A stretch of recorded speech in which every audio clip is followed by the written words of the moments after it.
Здравейте!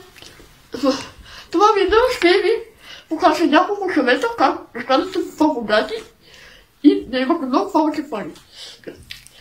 Пестете пари. Най-важно нещо.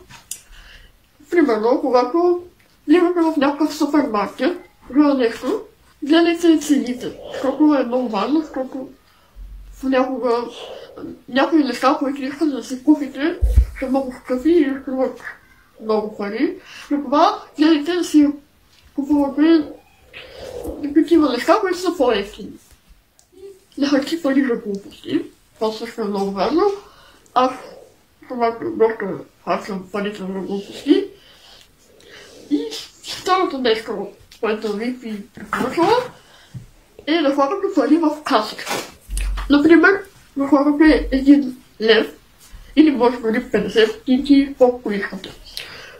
В всеки ден. Или да имате касичка, по-добре жълти стотинки. И съвет е да инвестирате в нещо.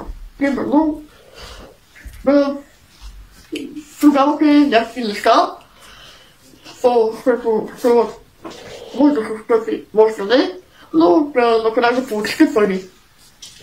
Или вземете лотарийни билети, но това едва ли ще ви помогне да спечелите повече пари. Със сигурност няма. Следващото нещо е да се трудите много. И това изкарвате много повече пари.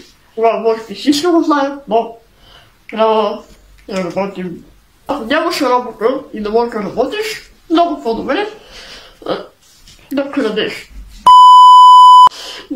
Но внимаваш да те набият фонд.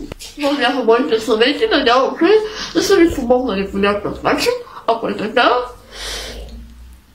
харесайте видеото. И може да го споделите някъде. Чао!